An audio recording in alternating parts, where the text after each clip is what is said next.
boa noite. A verdade cabe em todo lugar, sejam bem-vindos.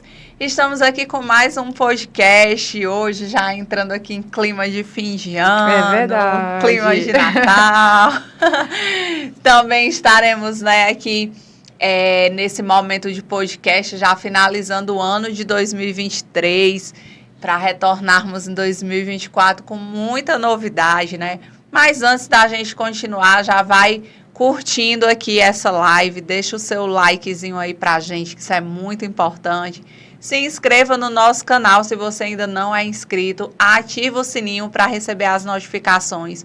E nos siga também na rede social do Instagram, a verdade cabe em todo lugar, e @MídiaOnlineBR.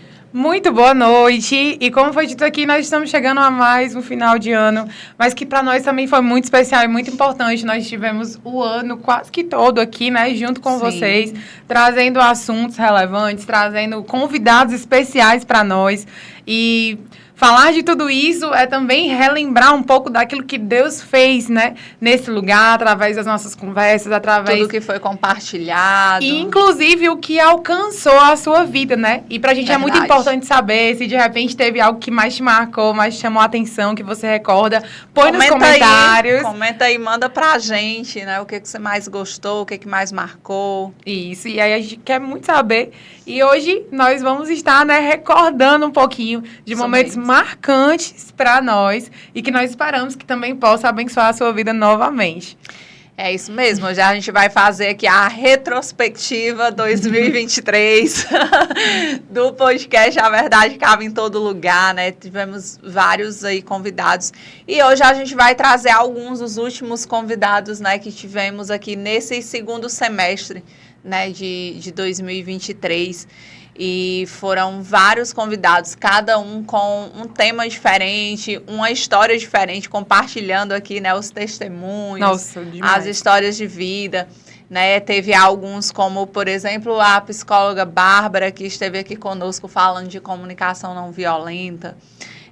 Tivemos o André Thiago, né, que falou aí do teatro, da música, assim, das artes, né, no reino. De como se mover no reino através das artes. Muito legal também. Tivemos aqui o nosso prefeito também, né? Sim. Falando um pouco sobre a trajetória, sobre o trabalho, sobre os bastidores também um pouco mais, né? Tivemos algumas personalidades aqui relevantes na nossa cidade também. E alguns convidados especiais, né? Tivemos pessoas aqui que falaram sobre empreendedorismo cristão. Sim. Tivemos pessoas que falaram aqui a respeito do poder da oração, sobre missões, sobre ser mãe, sobre relacionamentos. Nós falamos sobre muitas coisas. Foi uma variedade, é verdade. Sobre música, né, instrumentos, sobre influência na sociedade, né? Como nós tivemos também a convidada Scarlett, que é secretária aqui no município. Foi muito conteúdo, né? Um leque aí bem variado. E a gente vai ver um pouquinho hoje, vamos soltar aqui para vocês, alguns momentos desses podcasts, né? Alguns cortes aí de momentos mais relevantes, mais importantes desses podcasts todos, né? Que nós citamos aqui, para que a gente possa ter esse momento de relembrar, né? Essa retrospectiva. E vai comentando aí qual desses você mais gostou, mais chamou a atenção. Se teve algum outro que não entrou aí na retrospectiva, mas que você lembra e que você gostou bastante. Você de alguma forma. Exatamente. E é isso. Olha só o que a nossa equipe preparou para você e confere só. O que é isso, esse termo comunicação não violenta? Né? Para mim também é interessante saber, assim, uma definição, assim, para especialistas e leigos. Como saber o que é isso? De fato, a gente tem palavras que são conhecidas, mas o que de fato é isso? A comunicação não violenta, assim, na minha leitura sobre isso, né, é uma mudança total, assim, na perspectiva da gente... É uma filosofia de vida também, é algo que a gente exercita na prática, mas é uma mudança, assim, na forma da gente pensar e as nossas relações, né, as nossas comunicações, né, porque a gente passa a ver um conflito, né, não como algo, assim, tão ameaçador, né, mas sim como uma possibilidade de um encontro mesmo, assim, entre as nossas necessidades, né? Que são as coisas que nos ligam enquanto seres humanos uns aos outros, né? Nossa natureza, ela tá, de alguma forma, assim, ligada por isso, né? Porque somos seres que temos necessidades, né? Então, é isso. É uma forma da gente se conectar uns com os outros e justamente partir daí, né? Do que é que nos conecta nesse, né? No mundo e nessa questão do conflito, né? Quais são as minhas necessidades que não estão sendo atendidas? Porque a ideia do Marshall, né, que é o criador dessa... Marshall Rosenberg, ele foi o psicólogo que criou realmente esse termo, né, da comunicação não violenta, e ele se interessava em entender porque algumas pessoas se conectavam ainda assim, mesmo diante de cenários de muita violência, conseguiam se conectar com a sua natureza compassiva. Né? Algumas pessoas, mesmo de tanta violência, tantos conflitos, escolhem essa natureza compassiva, né? De permitir a prática mesmo da não violência, né? Uma cultura de paz, algo nesse sentido. E eu também peço a vocês que, se eu não estiver sabendo direcionar bem assim, a minha resposta, vocês me ajudem a gente ir modulando assim, a conversa. Tranquilo. Né? Deixa eu te perguntar, e poderia também ser entendido como uma forma de converter uma situação difícil em uma situação a ser resolvida? Justamente era o que eu estava... assim, um conflito, ele não precisa ser um confronto, nesse sentido de uma pessoa precisar... Porque, assim, a ideia também é que não exista uma lógica de dominância nessa forma de comunicação, né? A violência, ela seria pautada justamente nisso, né? De tentar uma vantagem sobre uma pessoa, por exemplo, né? Ou essas ideias de certo e errado, por exemplo, né? Bom e mal. Isso essas noções, elas fazem parte de uma comunicação que seria entendida como alienante, né? A partir dessa leitura do Marshall, né? Que são formas que nos tiram a nossa responsabilidade também sobre os nossos sentimentos, né? Porque a gente, nessa forma alienante, a gente tem muito essa questão também de uma pessoa que é o certo, outro que é o errado, o culpado e o inocente, né? Fica de forma que não existe realmente um encontro, né? Então, a proposta da comunicação não violenta é essa de nos conectar uns com os outros, né? Entendendo que tem algo, né, nesse conflito aqui, nessa possibilidade, assim, desse conflito, que a gente possa conversar mesmo, né? Porque, às vezes, quando a gente fica partindo dessa lógica, né, entre o certo e errado, a pessoa que se considera certo não vai querer nem ouvir essa outra pessoa, né? E a pessoa que está errada, né, que estaria, assim, nessa noção errado, ficaria tentando se defender, né? Então, não existe realmente um diálogo entre o que é que está... que necessidades são essas que não estão sendo atendidas, né? Porque a ideia é que toda violência, né, para ele, é uma expressão inadequada de uma necessidade que não está sendo atendida.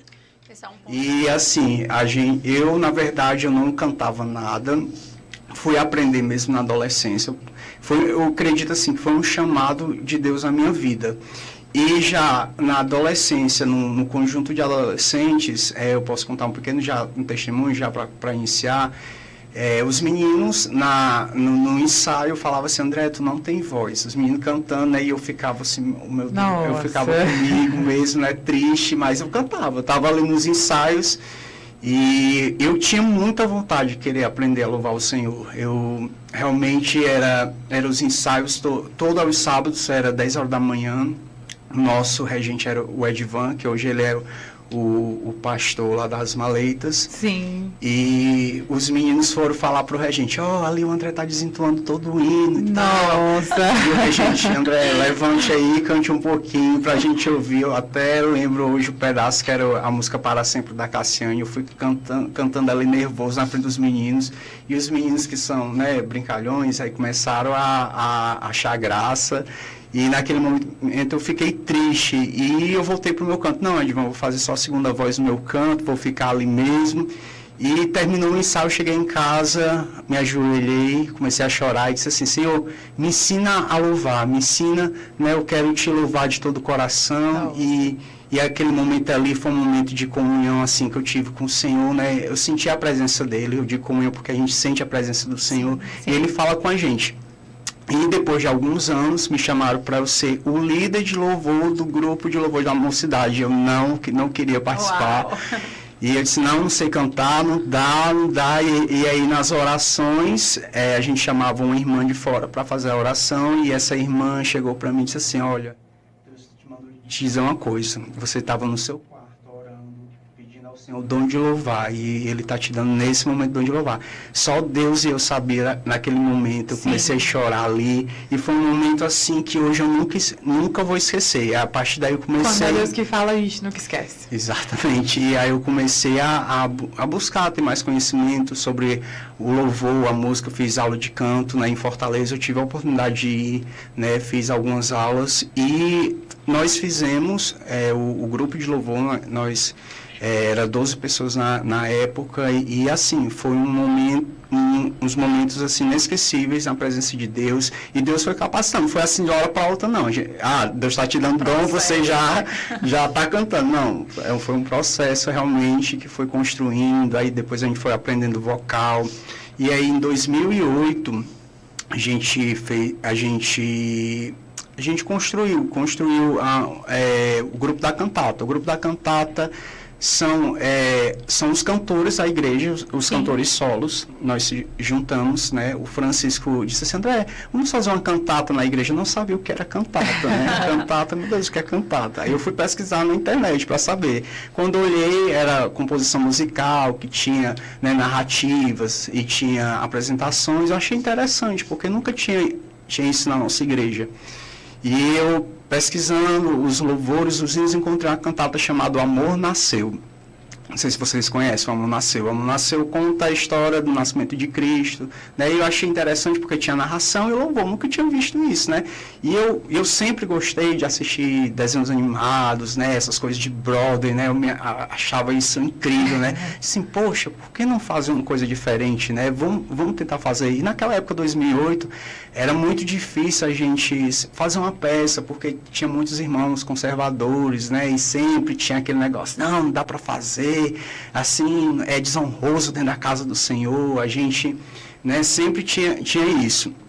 Então, eu peguei essa cantata, O Amor Nasceu, a gente chamou os cantores, reunimos, ensaiamos, e foi uma bênção para a glória de Deus. As pessoas ficaram admiradas, né? E como eu tenho uma criatividade, né, gosto de botar inserir coisas, eu tipo assim, pego uma cantata já pronta, eu não gosto de ficar só com aquilo ali. Sim. Eu tenho que aumentar, criar alguma coisa para ser bem dinâmico. E aí eu inseri, né, o teatro entre as músicas, né?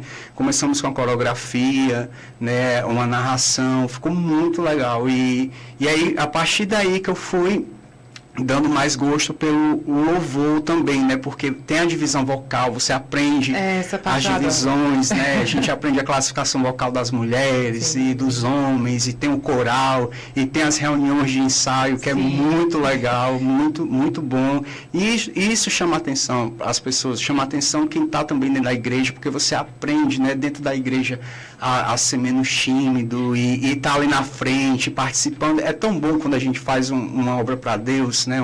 A gente mostra o louvor com perfeição. Tantas coisas, né? Isso. E nessa questão já do teatro, como eu disse, o teatro e o louvor nasceram juntos, né? Para eu poder amar mais a fazer isso. E na adolescência tinha um grupo de teatro também. Agora conta um pouquinho para nós a sua história. Quem é o Joel? De onde você veio? Como que você tá aqui em Paracuru? Se apresente. Meu nome é Joel Rodrigues, né? Sou mais conhecido aqui na cidade como agora o Lapada de Glória ou o Inoxidável. Ninguém tem muitas vezes não sabe nem meu nome. Diz, é o Lapada de Glória. Mas eu sou filho de Paracuru, né? Sou filho de uma grande cozinheira que é minha mãezinha, que sabe fazer delícias, né? Muito bacana, minha mãe. E também... Olha o Anderson Rodrigo, meu primo, viu, pra cima, olha. Lá de Tabuleiro Alegre, viu? Velho. E também filho do meu grande pai, José Feijó, né, a qual eu quero mandar um abraço para os meus pais. E aí eu também tenho 2 irmãos, o maestro Josielto, da Casa das Artes, maestro da orquestra de flauta, é meu irmão, para quem não conhece, né? Muitas Olha vezes só. as pessoas ficam assim, o que? O José que é tão calmo, é teu irmão e tu é... Mas na família sempre tem assim, né? Um vai para um lado, outro vai para outro, que é para poder equilibrar o negócio. E aí eu também tenho o meu irmão do meio, que é pintor, empresário, né? Um abraço aí pro meu irmão Jocélio. E aí eu nasci em Paracuru. E todo mundo aqui em Paracuru? Todos de Paracuru, né? A gente nasceu aqui mesmo, nós somos natural mesmo da cidade de Paracuru.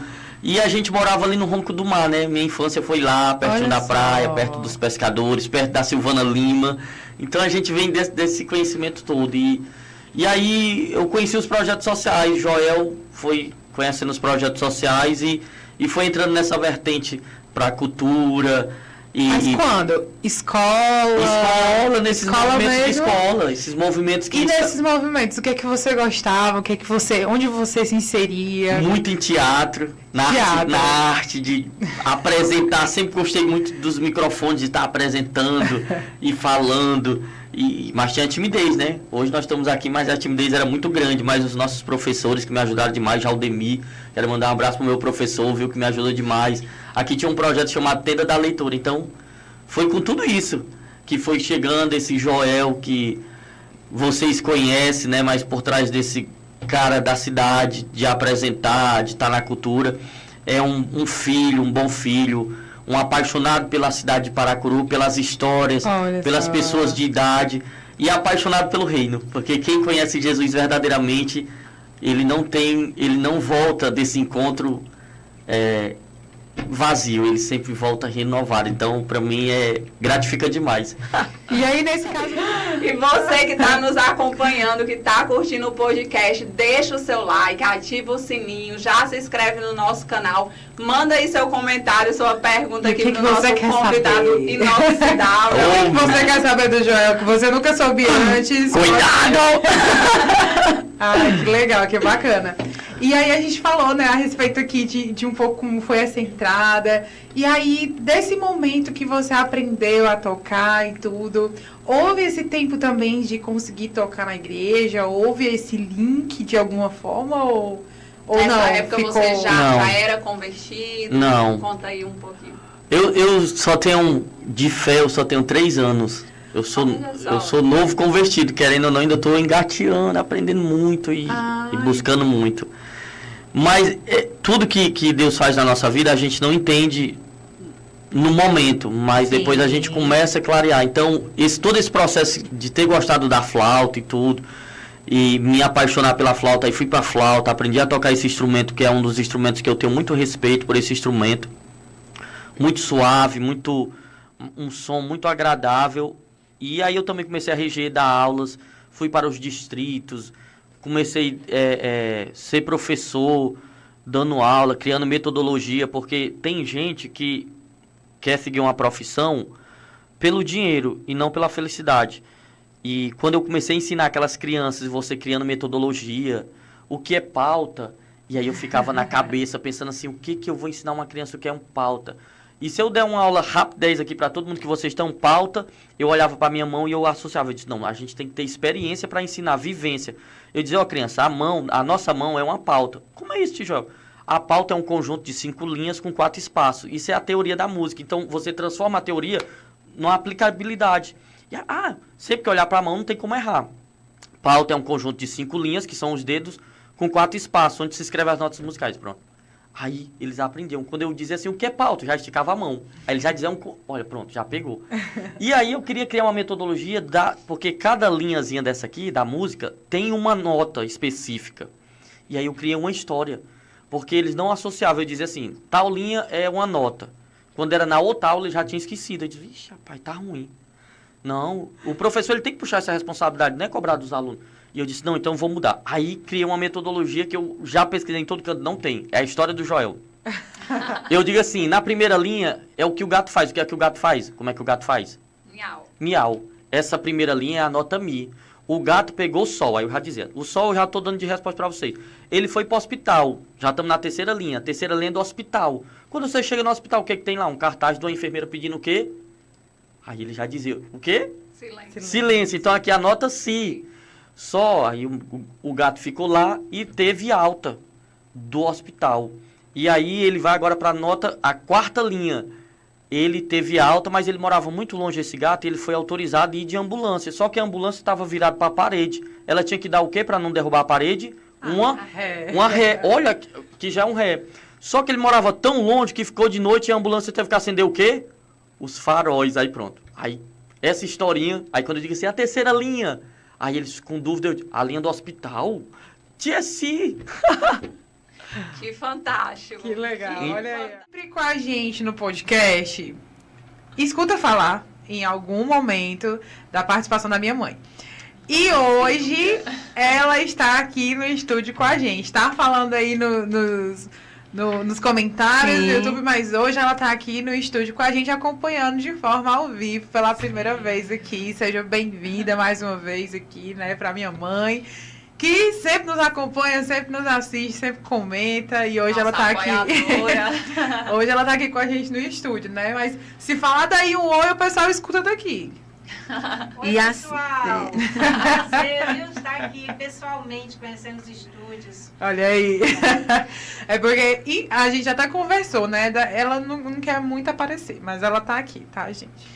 E você que tá nos acompanhando, né? Deixa aí seu comentário também. Sim. Faça uma pergunta, se você tiver alguma curiosidade aqui a respeito da história da nossa convidada, alguma coisa que você queira compartilhar, vai deixando aí seu comentário, deixa o seu like, não se esquece, ativa o sininho para receber nossas notificações e compartilha o link dessa live aí com seus contatos, seus amigos, familiares, para que mais pessoas possam também acompanhar esse conteúdo. Vamos subir aí a tag e coloca assim, eu quero aprender culinária. Bota aí essa tag, quero aprender. Já vamos Faz sair um daqui curso. com uma formada. Sei lá, é um sonho assim tão bacana, tão... Porque eu acho que é duas coisas que eu domino, né? Eu sei que eu não tenho modéstia nessa parte, não. Acho que eu faria legal. Eu só não sei eu ainda não sei como recomeçar, né? Mas assim, é algo que eu acho que... Falamos de uma mudança de rota uma aqui. outra mudança, seria uma outra mudança. Porque... Mas você estaria disposta para essa mudança de rota mais uma vez? Olhe, já que a gente está falando aqui da Bíblia, vamos cá. Davi, quando ele vai lá matar o gigante, né? Que ele chega para Saul, e Saul diz assim, por que você acredita que vai matar esse gigante? Aí ele diz assim, eu já matei um leão e um urso, por que eu não posso matar esse gigante incircunciso? Sim. Davi tinha duas referências, matar leão e urso. O gigante era bem maior, era bem mais forte, era bem mais... era uma outra situação, mas ele tinha referências de vitórias, né? E a partir dali, de enfrentar aquele gigante com essas duas referências, Davi tem muito mais vitórias. Então, eu uso muito essa referência de Davi para me dizer, gente, eu já matei um leão e um urso, eu já fui diretora de escola. Vamos reforçar, né? Então, eu posso qualquer coisa. Com certeza, uma das são coisas, muitos gente, é muito difícil. Não tem nada que eu possa dizer para vocês seja mais complexo do que você cuidar de mais de 1.000 pessoas todo dia, sabe, dentro de uma comunidade carente. Foi algo assim que Deus me deu, um presente muito grande, mas de muita responsabilidade, de muito amor, de muito desprendimento, mas também de muitas vitórias, de muitas histórias bonitas, de muitos alunos que hoje me acompanham, que estão perto, que vão me ver no café, sabe? E chegam lá, enquanto a história de bronca que eu dei, eu digo, sim, por que tu tá aqui, né? Um dia a senhora me deu uma bronca, não sei o que lá. Sim, por que meu filho veio atrás de mim? Tia, eu sei que era porque a senhora gostava da gente, vem tudo uma brincadeira. Mas, assim, os desafios, enquanto a gente estiver viva, vai ter, né? Eu acho que é a razão da vida. Deus nos fez assim. Deus é muito criativo. Sabe, eu uso palavras para Deus assim, muito do dia a dia, do cotidiano. Eu digo que Deus é criativo, que Deus é legal, sabe? Deus é bacana, Deus é compreensivo. São palavras que nem sempre a gente diz para Deus. A gente fala, Deus todo poderoso, soberano, Criador do céu e da terra, e faz todo um ritual para falar de Deus, e Deus é legal. Deus é bacana, Deus é criativo, gente. Deus é engraçado, sabia? Porque ele faz a gente fazer umas coisas assim, que às vezes eu olho assim, e digo, o senhor tá achando graça de mim, né? Ótimo senso de humor, né? O senhor tá rindo de mim, né, agora? Porque, assim, quando eu tô de frente para o Marco Zero Café, quando eu uso, assim, tudo que Deus me ensinou na igreja, ensinando as pessoas, e hoje eu conto quase toda mês essa história, quando as pessoas não conhecem. Às vezes eu não reconheço a pessoa, vou contar de novo, a pessoa diz, você já me contou. Mas sempre eu levo para o lado espiritual, eu digo, não tem como eu explicar essa história sem Deus no meio. Não dá para eu dizer que foi um acaso, foi uma coincidência, foi só uma necessidade.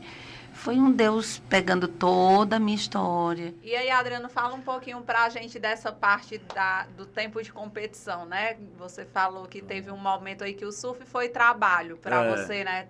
Participando de campeonatos. E como foi esse período? De quando a quando? O que te motivou a parar de competir? Se você ainda compete, enfim.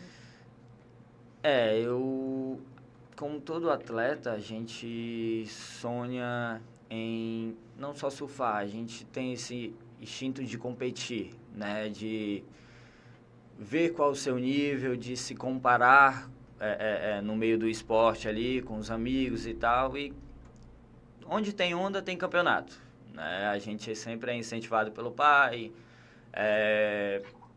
um fulano, um ciclano, e teve uma fase... há 2 anos atrás que era todo mês tinha campeonato e todo mês eu tava. E foi muito bom. Você acaba gostando. Você vai para um, vai para outro, você se destaca, você perde de cara, você faz uma final. Então, essa emoção de competição eu acho que é o mais legal, é a sensação ali de estar que a maioria é 15 minutos, né, de bateria, uma bateria, né, primeira fase, segunda fase, semifinal. Agora só uma coisa, uma dúvida, explica. Na bateria, para você vencer, o que você precisa fazer? Fechou. A gente tem, hoje em dia no surf, a gente tem alguns critérios, eu não vou lembrar de todos, mas você tem que ter rapidez, você tem que ter fluidez. Fluidez é você andar na prancha numa forma assim natural, tipo caminhar, não forçado. Você tem que seguir o ritmo da onda, a linha da onda. Você tem que fazer outro critério, que é o base lip, que é você fazer os movimentos simples do surf, que é descer, subir, né? Você tem que ter estilo também, que é outro critério. Então, você fazendo essa função, essa união desses critérios, você tem um bom resultado. Não basta surfar, tem que ter estilo. Também, né? Não adianta surfar todo torto ou todo duro. Você tem que treinar ali diariamente seu estilo. É mais ou menos isso. E, pronto. Você juntando isso, você tem resultados bons. Vai depender também, o surf tem 2 critérios também muito importantes num campeonato. Você tem o critério de sorte, porque... o mar não é um campo de futebol que a trave está ali, a bola está ali. Você joga se você tiver habilidade e também a função do time ali junto, né? Você trabalhando junto, você tem um resultado bom. No mar, não. No mar é como esses dias no Bola Surf. Você entra com a prancha e aí, às vezes, na competição... No treino você tem tempo, mas na competição é de 15 a 20 minutos. Ele pode decidir não vir onda. Então, e aí, Adriano, como é que funciona? Você está treinado, você passou o ano focado, você está bem, seu equipamento está bom, mas não veio onda para você. Então, não tem como ganhar. Então, independente de vir onda ou não, passou os 15 minutos... Acabou. A bateria não se estende pelo fato de não ter vindo onda. Por quê? Bola, né, gente? Então, vamos lá, conta pra gente aí, né, um pouco do que tem aí nessa trajetória, né? E também no que tem a respeito da sua chegada no nosso meio. Eu sou recém-convertido, sou recém-batizado. Meu testemunho, eu sou um propósito. Eu fui um propósito de alguém. Esse alguém foi a Gisele, minha namorada. Um beijo. Eu sou um propósito dela. Não chora agora não, calma aí, viu? Já. É incrível. Foi tudo muito rápido, mas foi bem intenso, sabe? Eu tô sentindo até agora, todos os dias eu sinto. Eu sou um propósito dela. Vocês vão me ajudar com data. Tem a ver com bola, né? Eu acho que foi em dezembro ou janeiro passado, o pastor Douglas, que agora vai ministrar ali em São Luís, né? Ele passou um propósito de 21 dias. Foi isso? Sim. Foi em janeiro. Janeiro, Foi janeiro. pronto. Janeiro. E ele disse que no primeiro dia você teria três... como eu posso dizer? Três Três pedidos. vontades, pedidos, né? Para colocar em propósito. E um desses eu fui da Gisele. Mas foi no desse ano, de 2023, ou no do ano passado? Com o pastor Douglas. Foi em janeiro, não foi, Foi em Nath? janeiro. Foi desse ano, né? Porque teve um ano passado. Eu acho que eu não peguei. Certo. Até eu não estava sabendo disso, eu vim saber há pouco tempo. Era um propósito. Para você ver, né? Eu já estava indo para a igreja, só que eu estava indo sem sentir nada. Recebi o convite da Gisele, ela já estava indo, né? Ela começou esse propósito de 21 dias. E no final desse propósito, eu acho que foi 2 semanas depois, o pastor Douglas chamou o pessoal lá para frente, quem queria se entregar de verdade ao Espírito Santo. E foi nesse dia que o propósito dela se firmou. Eu senti algo, eu não sei nem como descrever, dá até arrepiar. Foi, então, o primeiro culto que você chegou lá e sentiu alguma Isso, coisa, que até foi. então você disse que não estava sentindo nada. Estava Nesse indo dia e- foi diferente. eu estava indo sem vontade, né? Eu voltava para casa sem sem nada para descrever. E logo depois desse propósito de 21 dias acabou, passou 2 semanas, eu fui chamado, ou foi 1 semana, não sei, não me recordo. Não fui chamado lá para frente. Ele chamou algumas pessoas lá para frente, né? Disse, quem tiver vontade de se entregar agora, eu acho que foi mais ou menos isso. Né? Se você estiver pronto, se você estiver precisando, venha para cá, eu vou ungir pela sua vida, né? E eu fui para lá e eu senti algo poderoso, algo gigantesco. E aí eu dei início mesmo a essa vontade, esse poder que passa na veia aqui do É isso aí. do Espírito Santo. É incrível. Foi extraordinário, até hoje está sendo. E aí, depois desse dia, você começou realmente a... É que uma vez a gente estava na sala, e a sala, todo mundo sabe, né? Quem é do Bola aqui de Paracruz sabe que a sala da intercessão era aquela mais para fora. Então, tipo, não tinha acesso a outras pessoas ali, né? E um dia, a gente estava lá dentro e, do nada, a gente falou assim, Cris, tá sentindo cheiro? Ela, tô sentindo. A sala, assim, foi invadida por um cheiro. Um cheiro de baunilha. Baunilha. A gente consegue recordar. Era um perfume muito doce. E a sala estava completamente trancada, não tinha como aquele cheiro entrar, não tinham pessoas perto da porta, não existia essa possibilidade. Não tinha alimento lá dentro. Isso. E eu lembro assim que a gente estava no meio da intercessão na salinha e esse cheiro invadiu. E era tão doce, era tão bom.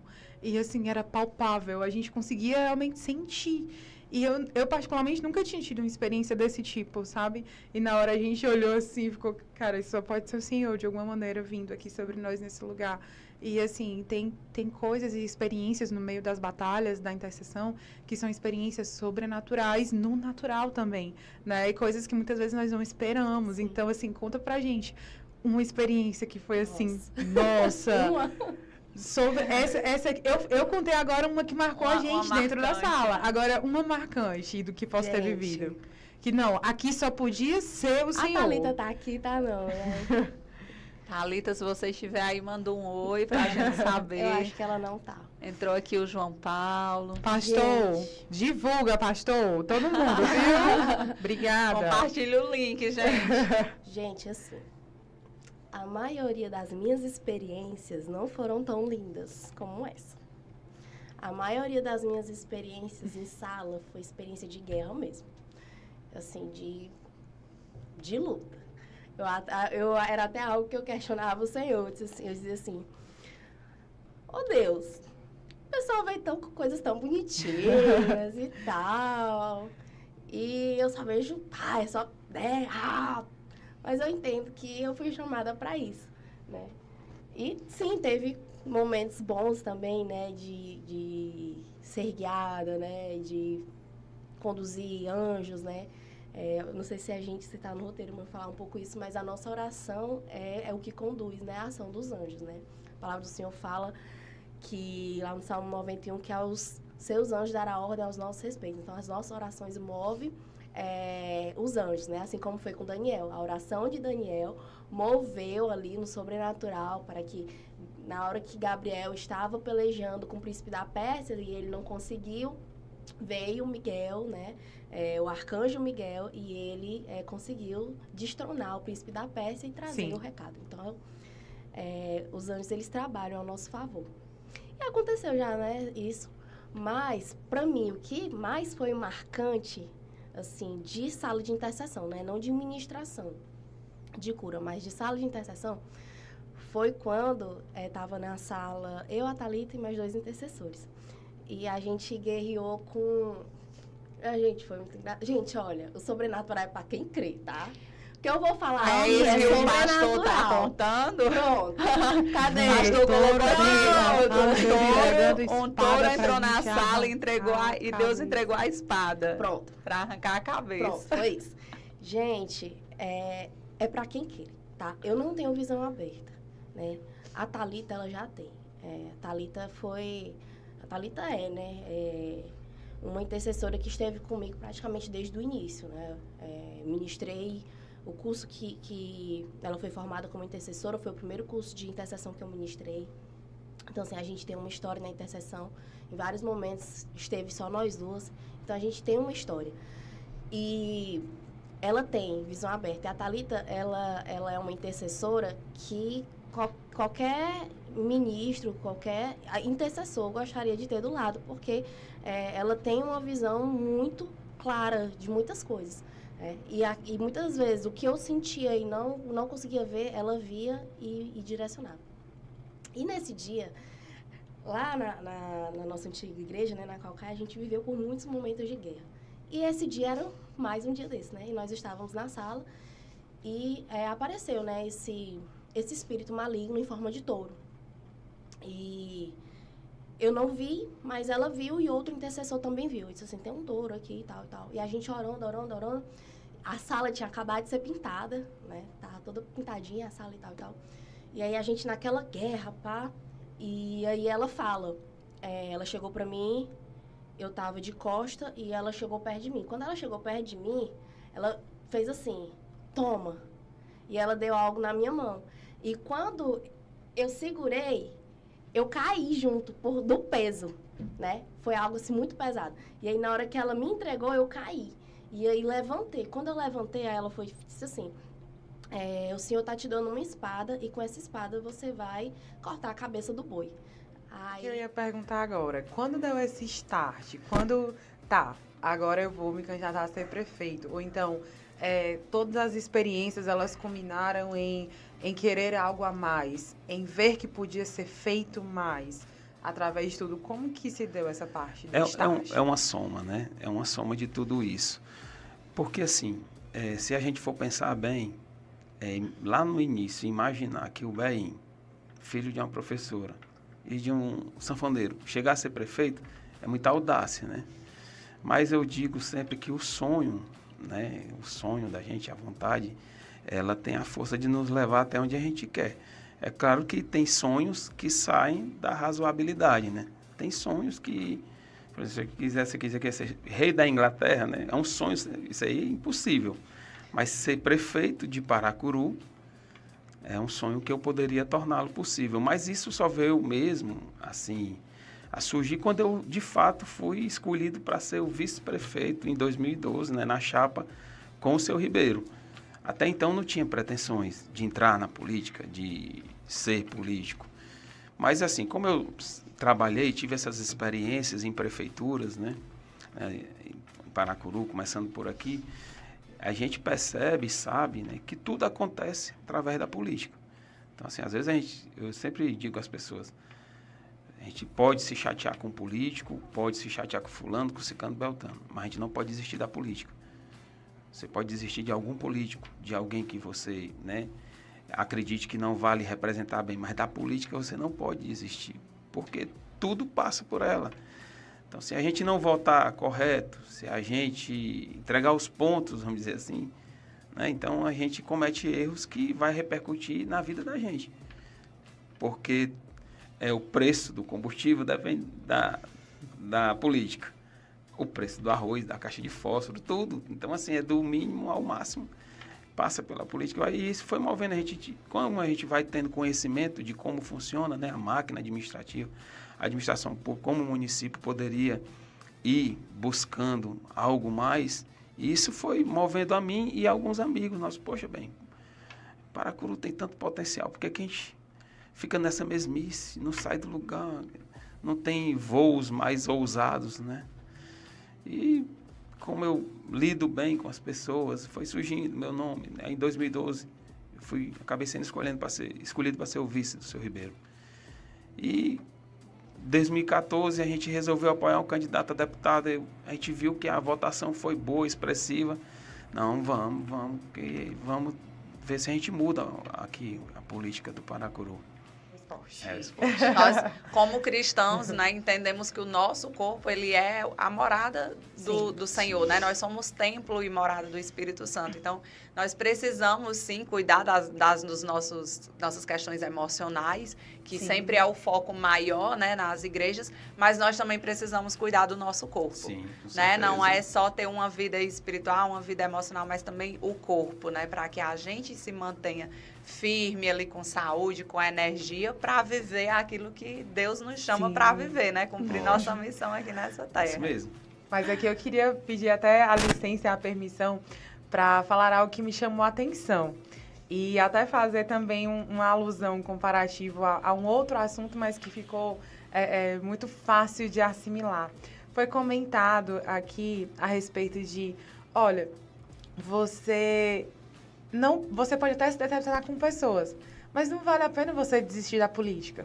Esse assunto foi colocado aqui. Foi eu que falei. E aí, algo me chamou muita atenção, porque eu queria colocar aqui também, e a verdade cabe em todo lugar, que muitas vezes nós também, como cristãos, né, agora eu vou falar de uma forma geral, as pessoas muitas vezes se decepcionam com pessoas e deixam de estar nas igrejas. É verdade. Independente. Isso acontece muito. Não vamos falar aqui de Claro. qual tipo de igreja, mas muitas vezes as pessoas se decepcionam com pessoas e por isso não acreditam mais em Deus. E naquilo que carrega toda a identidade que é. E deixa isso a ser um igreja. pretexto, né? E deixa isso ser um pretexto. E na hora, enquanto ia falando, eu pensando, nossa, isso também acontece. Então, assim, não é porque você se decepcionou com alguém ou com alguma pessoa, porque igreja também é formada por pessoas e pessoas são falhas. Da mesma forma que uma gestão é formada por pessoas e pessoas também são falhas. A gente tem que ter amor à causa. Exatamente. A gente tem que ter amor à causa, viu, Natália, né, Cris? Você já imaginou o prefeito? Se ele fosse desanimar com o que a oposição diz. Então, assim, eu tenho que ter amor à causa. A minha causa é o quê? O Paracuru. Então, eu não tenho que ter o olhar para as injustiças, para as injúrias, para as difamações. Eu tenho que dormir todo dia com a minha consciência tranquila, ciente de que eu estou fazendo de tudo, dando o meu gás, dando o meu melhor por aquela causa, né? Que no caso aqui a minha hoje é Paracuru. Sim. O senhor falou sobre ser obediente, né? Até tudo se cumprir. E aí, no caso de quando não obedecemos, qual o resultado? Quando não há a obediência total ou quando não há a obediência imediata? Sim, boa pergunta. Vamos para a Bíblia para a gente poder exemplificar isso. Eu sempre gosto de dar o exemplo de Sansão. Sansão viveu no período dos juízes. O período dos juízes foi um período de ciclos de pecado, arrependimento e o levantar de um libertador. Esse libertador passava um período de tempo, tá? Mas depois o povo, depois da morte do libertador, voltava para o mesmo ciclo. Foram mais ou menos 14 ciclos assim, tá certo? No período do levantar de Sansão, agora a aflição, a opressão era do povo filisteu. E Sansão era um nazireu. Sansão era um consagrado, alguém separado, como muitos de nós somos. Alguém separado para uma missão, para uma obra. Tinha muitas coisas que ele não podia fazer. Mas se você ler os capítulos ali, se eu não me engano, 2, 3, referente à história de Sansão, você vai ver que ele fez praticamente tudo que ele não podia fazer. Ele se confiava sempre que a força vinha e que ele derrotava os seus inimigos. Trazendo para uma aplicação nossa hoje, nós desobedecemos e confiamos na graça.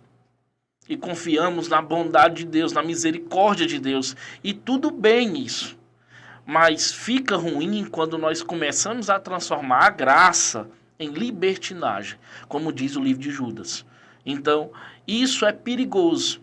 Quando nós começamos a desobedecer de forma deliberada, proposital, confiando na graça de Deus, confiando, dizendo, não, eu fiz isso, eu me envolvi com uma mulher, como fez Sansão várias vezes, e Deus vai me dar minha força novamente. Né? Então, assim, para mim, Sansão é um potencial frustrado.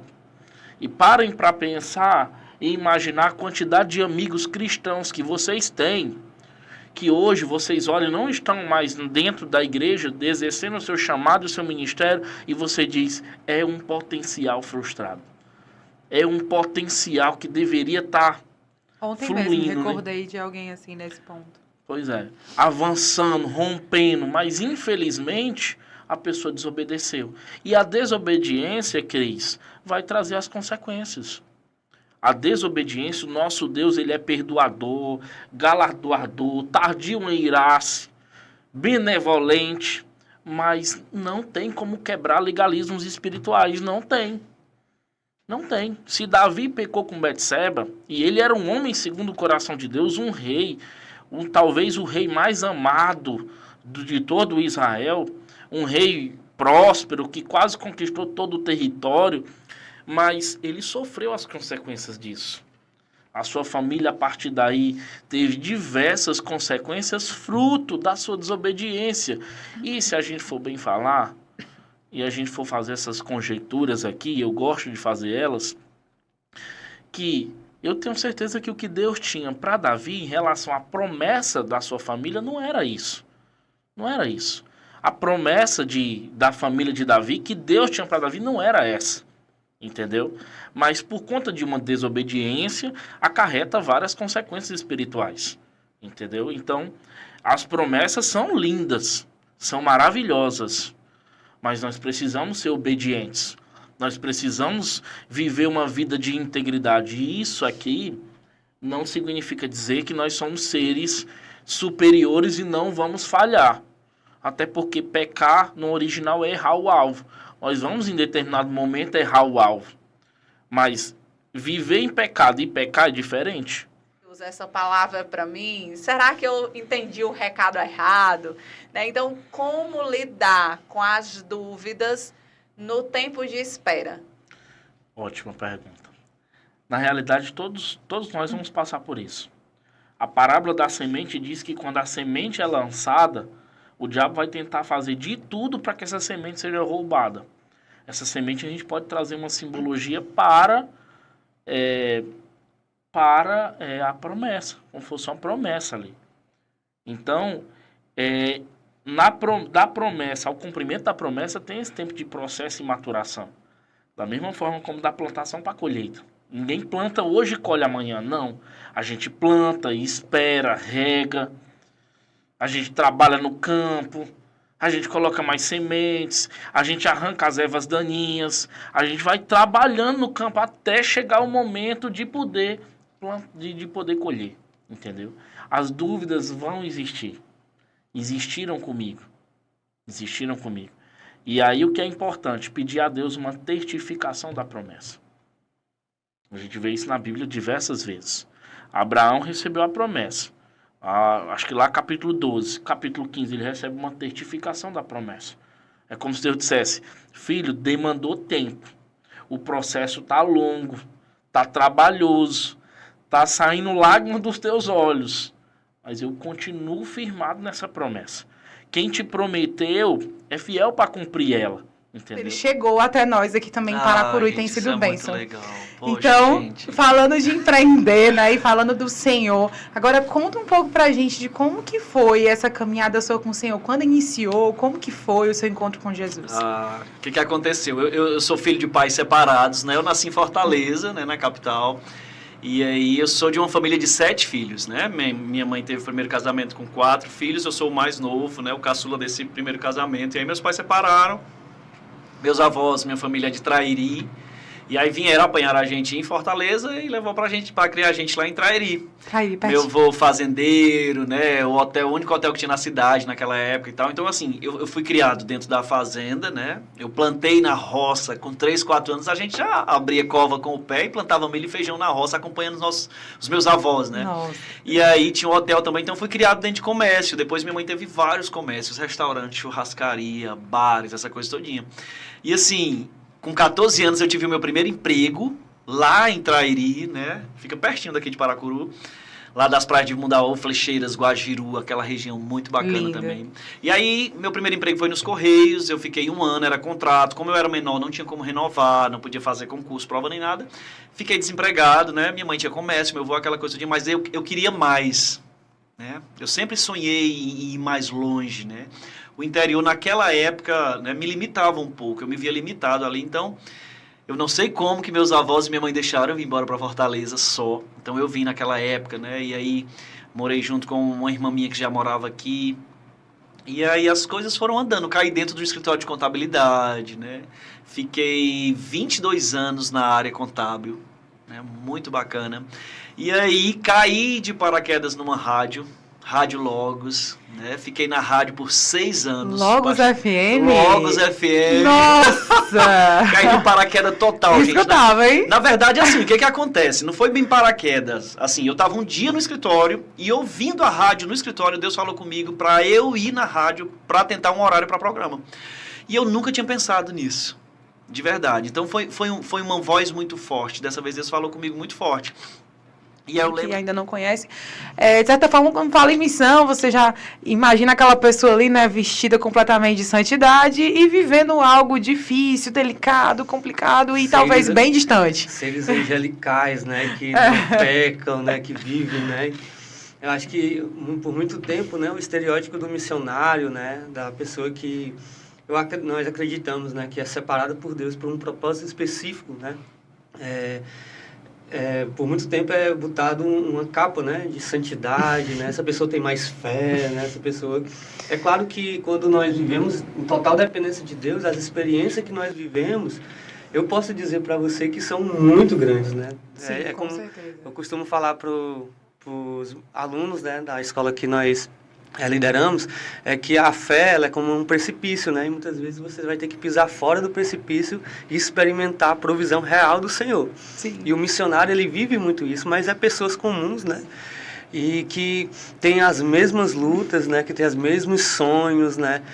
Hoje, né? Eu vejo uma geração de missionários nascendo, né? Até mesmo na nossa organização, que são missionários que têm sonhos nas 7 áreas de influência da sociedade, né? E são pessoas comuns que estão agindo na sociedade e o mundo de missões também está mudando, né? Em Sobral, né, com a família. E aí, fala um pouquinho dessa experiência, né? Como foi toda essa peregrinação, toda essa peregrinação, né? E a experiência com a família nesse período. Sim, e detalhe, tipo assim, quando eu fui pro retorno após o parto, com a ginecologista, ela chegou pra mim e falou assim, como que foi e tal, pra você ir, ela já sabia que eu não era daqui, de Fortaleza e tal. Eu falei pra ela, bem, eu fui pra Sobral, Jaibaras, né? Ela falou assim, você viajou 200 quilômetros, aí eu fui. Ela falou assim, não podia. E eu, graças a Deus, que eu não sabia disso antes, graças a Deus eu fui. Então, assim, uma das coisas que eu falo muito pro Geraldo, assim, foi um dos presentes que Deus me deu. Eu tenho certeza que eu fui agraciada por Deus, gente, com a família do Geraldo, né? Vocês já sabem, eu não tenho mãe, eu só tenho meu pai e tenho minha tia, que também foi um suporte extremamente importante para mim lá, porque às vezes ela ia lá passar a noite comigo e tal, mas assim, essa questão da rede de apoio, essa questão de você ter pessoas que lhe amam e que estão ali de prontidão para te ajudar. Para mim, isso foi de extrema importância, eu já digo para o Geraldo. Gente, se a gente tiver um segundo, com certeza eu vou querer rede de apoio. Porque você falou em um determinado momento, né, que você adquiriu muito conhecimento e chegou num ponto e se perguntou, e agora o que fazer com tanto conhecimento, né? E eu já sei que você andou aí compartilhando esse conhecimento. Conta um pouquinho pra gente, né, sobre essa sua experiência mais recente. Gente, eu estou completamente apaixonada. Aqui vos fala uma mulher assim, que dorme e acorda pensando nesse último acontecimento, que é um projeto que se chama o Projeto Reconquista. Gente, esse projeto é um projeto lindo, captado pela Aline Brauna. Então, assim... Que está online também nos assistindo, a Aline Brauna. Oi, Aline, um abraço pra você, querida. Sério mesmo, essa mulher apareceu na minha vida, assim, como um presente mesmo, sabe? Eu sempre tive muita vontade de compartilhar. Pra quem sabe, eu sempre tô ali o tempo todo tentando auxiliar o meu próximo. Eu gosto. O pessoal até brinca assim que eu puxei muito minha mãe. Minha mãe tem muito desse negócio de pegar na mão dos outros, tentar ajudar e tal. Por que você não candidata a vereadora? Porque você tem mania de querer ajudar, mas eu gosto, gente. Tá na essência da pessoa, sabe? De compartilhar e tal. E aí, eu tô em casa numa plena terça-feira, meu telefone toca, Aline Brauna. E assim, não tava na minha chamada, não tava na minha agenda, e eu atendi. Oi, boa tarde, a Vanessa, quem fala. Olha, boa tarde, Vanessa, é a Aline. Eu tô entrando em contato com você, eu soube que você faz geleias. E aí ela começou a me falar do projeto que ela é vice-presidente e o papel da Aline é captar recursos para a associação dela e tal. E ela falou, estou te convidando para dar um curso para 28 mulheres aqui no Flecheiras. Gente, eu nem sabia onde ficava o Flecheiras, sério. Para mim o Flecheiras era lá o outro Flecheiras, e eu falei, meu Deus do céu. Mas aquela coisa, né? O coração fala mais alto e, tipo, eu não olhei nem minha agenda, que já é muito cheia de produção, muito cheia de negociação. Eu falei, tô pronta. Eu sou muito assim, né, gente? Emotiva. Todo mundo sabe como é que eu sou. E eu fui e falei, tô pronta. Eu nasci pronta pra isso, Aline. E ela olhou pra mim, pois então, eu tô indo pra sua casa pra gente conversar. Isso era 3 horas da tarde. Ela, eu tô chegando aí 4h30. Eu olhei, assim, no relógio, e eu me lembro que eu tava tomando um café ali com meu sogro, na área ali do deck, e aí eu falei, meu Deus do céu, eu tenho que levantar, que tá chegando uma galera aí, e foi muito rápido. Beleza, quando a Aline chega na minha casa, ela já me fala direitinho como que ia funcionar aí e tal, e eu completamente apaixonada, o coração batendo forte, nossa, eu vou ensinar as meninas e tal, a empreender, a fazer geleia e tal. E ela falou, olha, são alguns módulos que tem que ser falado e tal, e tem que ser explicado para as meninas, já captei o recurso, e agora eu preciso da professora. Quando é que começa o curso? Quinta-feira. Oi? Quinta-feira, Aline? Como assim quinta-feira? É porque a gente já estava à sua procura, já fazia muito tempo. A gente anunciou nos canais de televisão, de rádio, do Instagram, em todas as formas que a gente anunciou te procurando, a gente não te achou. De coisas que também são boas, além das coisas desafiadoras. Conta pra gente um momento assim que pra você foi super especial, de toda essa mudança aqui em Paracuru, e um momento que pra você foi emocionante, que foi marcante pra você aqui durante esse período que você tá. Muito, assim, é muito difícil eleger na verdade, né? Porque quando você fala de perseverança, vem uma coisa também que eu acho que tá muito ligada. Que eu acho que o ser humano ele é movido também aos sonhos, né? Pelos sonhos. Então, quando a gente tem um sonho, ele não deve ficar só no campo abstrato, né? De que eu queria tanto, tal coisa, como se fosse um milagre que fosse cair do céu. Muitas pessoas tratam dessa forma. E aí, quando você tem um sonho e lida com esse sonho como um objetivo, você vai trabalhando, buscando para realizar, né? Assim, tem esse caminho de realizar. Então, assim, eu tenho algumas situações que são de projetos, realmente, que seriam, assim, loucura à primeira vista. Quando eu cheguei, pessoas diziam que eu não iria conseguir. Ou que a gestão, o prefeito, enfim, né? Que eu vou colocar que não iria conseguir e que eu vou citar só um que eu chorei realmente. Pronto, esse foi, pela sensação de como eu me senti, eu digo que foi uma das coisas bem especiais. É que eu sou assistente social, né? E como a Cris falou um pouquinho, a gente sabe que a assistência social, ela é muito desvalorizada porque ela tem um preconceito de que você trabalhar com pessoas em situação de pobreza, em situação de vulnerabilidade, não tem um glamour. Vamos dizer assim, porque é diferente de você ter a educação, que tem as crianças na escola. É outro, vamos dizer assim, tem um marketing bom, né? Você lidar com esporte. Já a saúde, a assistência, você lida com mazelas, né?